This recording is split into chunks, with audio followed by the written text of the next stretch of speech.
आम्ही सगळेजण म्हणजे इथे काही बरेच जण आहेत. आम्ही नारायणगडावरती पोहायला जायचो. सगळ्या गावातले लोक नारायणगडावर पोहायला जायचे. आणि घरातला माणूस कोण असेल, बघायला कोण आलं असेल, आम्ही लांबपर्यंत जायचो. जोरात धावत येऊन पुढे बसायचो. हे रूपक जे आहे ते आज काही जणांना कळलं. स्पष्ट करून सांगतात, 4 दिवस आपण आहोत. मला जे जाणवलं ते मी सांगतो. 4 दिवस आहोत. 4 दिवसातला आजचा प्रवास खूप चांगला झाला. इतर वेळी झाली नाही तसं नाही, पण आज चांगलं झालं का? आज टेन्शनच नव्हतं. ते काय ना, तुम्ही फक्त लढ म्हणा, काळजी घेणारा बाजूला बसलेला व्यक्ती, मला फक्त बोलायचंय. ते सांगितलं बोलविता झाली, पण तिकडे बोलविता झाली आहे काय, तिकडनं ते ब्लूटूथ ऍक्शन होत होती आणि त्यामुळे हे बिनधास्तपणे बोलत होते. हा बिनधास्तपणा ज्यांच्यामुळे आला त्यांचा परिचय करायचा आहे. आणि आपल्याला 4 दिवसामध्ये प्रत्येक वेळेला सांगितलेलं आहे की भक्ती ही ज्ञानमय हवी, फोलसटपणा अजिबात नको, मजबूत बलवान शरीर पण हवं, मन पण हवं. तसंच सांगतोय की हे जे वक्ते आहेत आपले, आज 4 दिवस आपण ज्यांचं बोललो, काही जणांना माहिती असेल, पण वक्ते जे किरण पेटचे आहेत ते MSc ऑर्गॅनिक केमिस्ट्री आहे. बीएड सुद्धा त्यांचं झालेलं आहे. काही जमत नाही म्हणून हे करायला लागले असला भाग मुळीच नाही. आणि त्याच्यापेक्षा पुढचे ते त्यांचे गुरुजी आहे. आता परिचयानं कळेल, परिचय करतो होता त्यांचा, जास्त वेळ घेत नाही. तर मगाशी नाव सांगितलं गुरुजींचं. गुरुजी हे आपण जर व्यवसाय जर त्यांचा बघितला तर ते इंजिनियर आहे.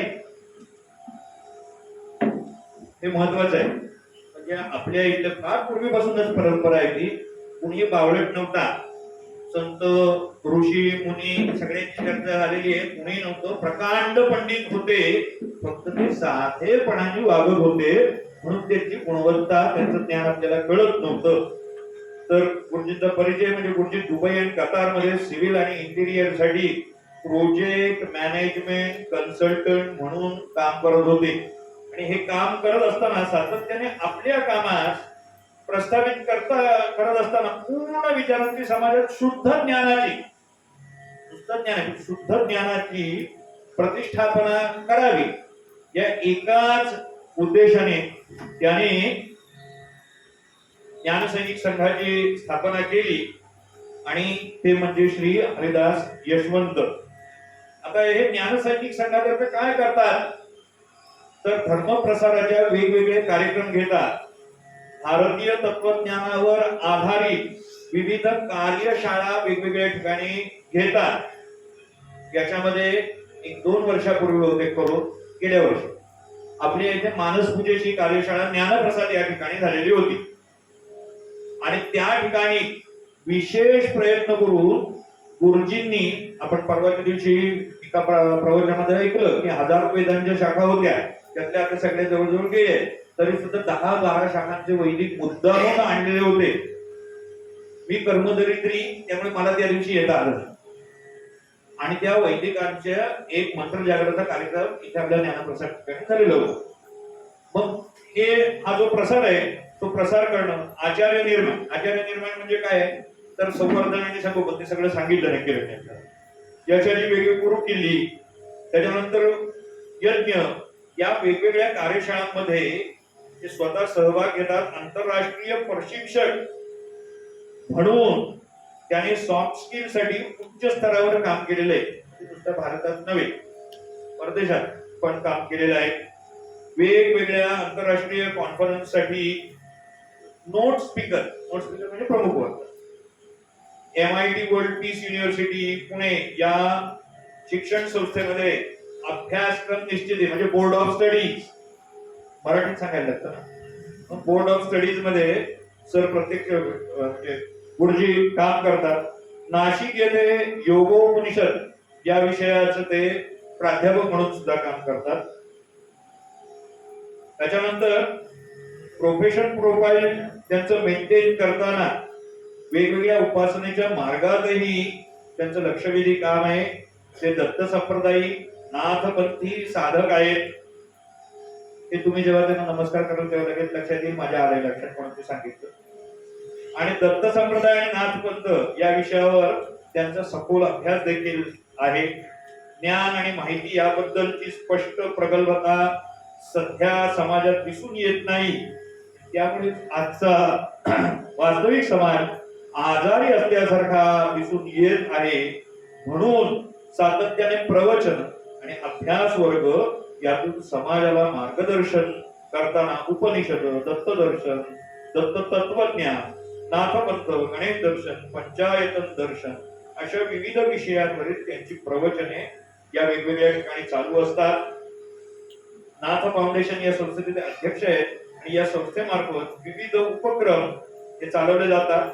यामध्ये गोशाळा आहे, वारकरी शिक्षण संस्था आहे. या सगळ्या अत्यंत यशस्वीरित्या हे चालवत आहे. शिवाय या ज्ञान सैनिक संघाच्या मार्फत भारतात आणि भारताच्या बाहेर सुद्धा वेगवेगळ्या विषयांवरती वेगवेगळ्या जयंती उत्सव या निमित्ताने त्यातलं तत्व आहे. आपल्या इथे गणपतीच्या देवळात सुद्धा पलीकडल्या वर्षी नृसिंह जयंतीच्या निमित्ताने त्यातलं तत्व काय आहे हे सांगण्याचं किरणचं प्रवचन झालेलं होतं. पण अशा पद्धतीचे वेगवेगळे जे सैनिक आहेत त्यांना सैनिक ही उपाधी घेतलेली आहे प्रत्येकाने आणि ते निर्माण करून ते आपापल्या परीने काम करतायत. आणि त्या सगळ्यांचा मागचा जो प्रेरणा स्रोत जो कोण आहे ते म्हणजे हरिदास यशवंत गुरुजी. आपण एकदा टाळ्या वाजवून त्यांच्या या कामाला पावती देऊया आणि पुढील सूत्र सतीश जोशी सर यांनी स्वीकारावे त्यांना विनंती करतो. फक्त एवढा मोठा मनुष्य आलेला आहे, बोलण्याच्या उगाच राहून गेलं की गुरुजींनी थोडस मार्गदर्शन करावं अशी मी त्यांना विनंती करतो.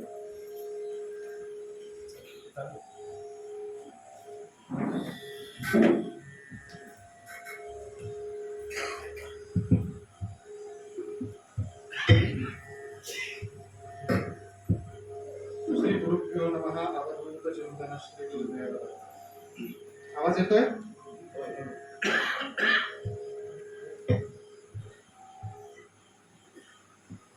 आता येतोय?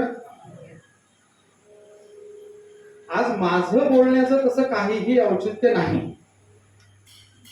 पुढचे सगळे कार्यक्रम लाईन अप आहेत. थोडाच वेळ मी बोलणार आहे. खर तर मी इथे आज आलो, मागच्या वर्षी क्षमा करा येऊ शकलो नाही. निम्म्या रस्त्यापर्यंत आलो होतो, तामिणी घाट ओलांडून खाली पण उतरलो होतो. पण लहान भावाला मुलगा झाल्याने मला परत पुण्याला जावं लागलं. पण या वर्षी सद्गुरूंच्या कृपेने तशी काही अडचण आली नाही, त्याच्यामुळे इथपर्यंत पोहोचलो. इथे येण्याचं कारण काय? इथे येण्याचं एकमेव फक्त कारण होतं की किरणजींचं कौतुक करायचंय, बस. बाकी काहीच कारण नाही. पण आता मला असं वाटतंय की यांचं कौतुक करण्याच्या आधी तुमचं सगळ्यांचं कौतुक करावं. खरंय, असा विषय ऐकण्यासाठी एवढ्या गर्दीने तुम्ही लोक येता ही आजच्या ह्या धकाधकीच्या कलियुगामध्ये फार मोठी गोष्ट आहे, प्रचंड मोठी गोष्ट आहे. म्हणून तुमच्या सगळ्यांसाठी एकदा टाळ्या वाजवा. ज्ञानसत्र आणि ज्ञान ऐकणारी लोक कमी झाली ना, म्हणून समाज बिथरलेला आहे. एक गोष्ट सगळ्यांनी लक्षात ठेवायची, हे सूत्र आहे. जेव्हा जेव्हा ही जगातलं ज्ञान कमी होतं, जेव्हा जेव्हा ही जगातले प्रश्न विचारणारे लोक कमी होतात, तेव्हा तेव्हा समाज बिथरलेला, इतिहासाची पाने उलगडून बघा. म्हणून प्रश्न विचारणारे तयार झाले पाहिजे आणि म्हणूनच ज्ञानसत्र ऐकणारे पण तयार झाले पाहिजे. म्हणून किरणजींच्या आधी तुमचं सगळ्यांचं कौतुक की तुम्ही ऐकलं. श्रोत्र, चक्षु, वाणी आणि प्राण ह्याविषयी उपनिषदांनी खूप मोठी चर्चा केलेली आहे. मी फक्त टीजर देऊन जाणार आहे तुम्हाला. पुढच्या वर्षी ते उपनिषद घेणार आहेत किरणजी, त्याच्यामुळे ती गोष्ट मी सांगणार नाही तुम्हाला. पण वाणीविषयी पण उपनिषद बोललेलं आहे, श्रोत्राविषयी पण उपनिषद बोललेले आहे. ते सांगतीलच पुढच्या वर्षी तुम्हाला. पण किरणजींचं कौतुक एवढ्यासाठी की आपल्याकडे श्रोता वर्ग खूप मोठा असतो, पण श्रोत्यातनं एखादा वक्ता घडणं ही एक विकासाची अवस्था असते, म्हणून त्यांचं कौतुक आहे. विकासाची अवस्था गाठताना भगवंताकडे एक एक पाऊल चालताना श्रोत्याचा वक्ता होणं ही एक ट्रान्झिशन स्टेज असते. संक्रांत अवस्था, त्याला शास्त्रामध्ये नाव आहे संक्रांत अवस्था. संक्रांत शब्द चांगला आहे बरं का. याच्यावर संक्रांत आली, त्याच्यावर संक्रांत आली, असा जो वाक्यप्रचार आपण वापरतो, संक्रांत म्हणजे एका अवस्थेतून दुसऱ्या अवस्थेत जाणे, हा चांगला आहे. प्रत्येक साधकाच्या जीवनामध्ये संक्रांत यावी, आणि ही संक्रांत श्रोत्यातून वक्त्याच्या अवस्थेमध्ये जाताना किरणजींच्या आयुष्यात आलेली आहे. त्याचंच कौतुक करायला मी इथे आलेलो आहे.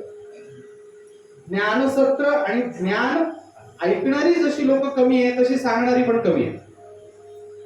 किंबहुना सांगणारी कमी आहेत म्हणून ऐकणारी कमी आहेत, असं म्हणायला काहीच हरकत नाही. म्हणून किरणजी सांगतात. हे किरणजींनी पहिलं वाक्य जे वापरलं ना, आज बसल्या बसल्या तुम्हाला आठवत असेल की आज माझी परीक्षा आहे, असं किरणजी म्हणाले. कारण मला ज्यांनी शिकवलं ते माझ्या शेजारी बसलेले आहेत.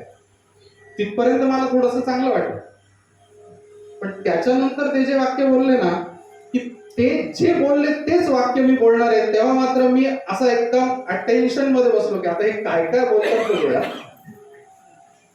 तर तिथनं पुढे माझी परीक्षा होती मग. पण या सगळ्या प्रवासामध्ये ज्ञानसैनिक संघामध्ये काम करताना सुद्धा आमच्या सगळ्या ज्ञानसैनिक संघामध्ये किरणजी सगळ्यात पुढे काम करणारे नेहमीच असतात, आणि ह्याही उपनिषदांच्या उपक्रमामध्ये ते नेहमीच पुढे आहेत. आणि असंच त्यांनी ज्ञान संपादन करावं आणि ज्ञान प्रसार त्यांच्या हातनं होत राहावा, ही टेंबे स्वामींच्या चरणी, दत्तात्रेयांच्या चरणी प्रार्थना करतो. फार जास्त माझं बोलणं लांबत नाही, पण 3 महत्वाच्या गोष्टी अध्यात्म आणि धर्म या बाबतीत आपल्याला माहिती असाव्यात म्हणून सांगतो. धर्म म्हणा किंवा अध्यात्म म्हणा, आज धर्माच्या बाबतीत खूप ठिकाणी बोललं जातं. अनेक संस्था आहेत धर्माच्या बाबतीत बोललं जाणाऱ्या, अध्यात्माच्या बाबतीत बोललं जाणाऱ्या. पण अध्यात्माच्या बाबतीत मी आध्यात्मिक आहे असं आपण केव्हा म्हणू शकतो? माझ्यामध्ये ह्या 3 गोष्टी पाहिजे. माझ्यामधलं अध्यात्माचं असणं आहे का? दुसरं, मी आध्यात्मिक आहे हे दिसतं का? आणि तिसरं, मी आध्यात्मिकतेने जगतो का? या 3 गोष्टी फार महत्वाच्या आहेत बरं का. म्हणजे आपण याला उदाहरण दाखल घेऊ. मी हिंदू आहे, माझं हिंदुत्वाचं असणं काय आहे? मी भगवद्गीतेचा अभ्यास करतो, हे माझ्या हिंदुत्वाचं असणं आहे, बरोबर? माझं हिंदुत्वाचं दिसणं काय आहे? मी गंध लावतो, मी शिखा ठेवलेली आहे, मी जानवं घालतो, हे माझ्या हिंदुत्वाचं दिसणं आहे. आणि हिंदुत्वाचं जगणं काय आहे? तर सगळ्या समाजाला मी सोबत घेऊन चालतो, हे माझ्या हिंदुत्वाचं जगणं आहे. तसंच अध्यात्माचं पण असणं, दिसणं आणि जगणं या 3ही गोष्टींमध्ये आपण आपलं 100% द्यावं, हीच सगळ्या शास्त्रांची, सगळ्या ग्रंथांची मागणी असते. आणि हे देण्यासाठी म्हणून सगळ्याच्या पायामध्ये अभ्यासच असावा लागतो. त्यामुळे स्वामी महाराजांनी पहिल्या अध्यायामध्ये ठरले, असे अभ्यासे ठरता सहज हो निसंगता. सगळ्या गोष्टी ह्या अभ्यासानेच ठरल्या गेल्या पाहिजे असं थोरले स्वामी महाराज नेहमी म्हणायचे. त्यांच्या दत्त महात्म्य ग्रंथामध्ये पण असे अभ्यासे ठरता, असे अभ्यासे ठरता हे दत्त महात्म्याचं सूत्र आहे. त्यांची ही जी ओवी आहे पहिल्या अध्यायातली, ही त्यांचं सगळ्याच कार्याचं सूत्र आहे. त्याच्यामुळे अभ्यास करत राहा आणि उन्नती करत राहा. आणि असंच तरुण आणि ज्ञान चर्चा करणाऱ्या वक्त्यांना तुमच्या परिसरामध्ये पुढे आणा. कारण तुमच्यासारखे श्रोते मिळणं हा वक्त्याचा खरं तर मान असतो आणि वक्त्याचा गौरव असतो. म्हणून ज्ञान संपादन करण्यासाठी आणि शुद्ध ज्ञानचर्चा ऐकण्यासाठी तुम्ही आलात, म्हणून तुमचं अभिनंदन. आणि किरणजींनी एवढ्या सुंदर पद्धतीने 4ही दिवस, मी आज 4था दिवस आहे, इथे बसून ऐकलं, पण गेल्या 3ही दिवसाचं युट्यूबवर ऐकलेलं आहे. त्याच्यामुळे ते काय बोलले हे मला माहिती आहे आणि त्या जबाबदारीने मी बोलतोय की आजचा दिवस धरून 4 दिवस ते जे काही बोललेले आहेत अतिशय योग्य सूत्रबद्ध बोललेले आहेत, त्याबद्दल त्यांचंही अभिनंदन. परमपूज्य टेंबे स्वामी महाराजांच्या या भूमीत येण्याचा आज माझा दुसरा योग आहे. याआधी मी एकदा इथे येऊन गेलेलो आहे, पण एवढा काळ इथे थांबण्याचं आणि असं ज्ञानसत्र ऐकण्याचा हा योग माझ्या आयुष्यात आज माझ्या सद्गुरूंच्या भाग्याने आला, म्हणून त्यांना नमस्कार करून आज आपण इथे थांबूया. श्री गुरुभ्यो नमः.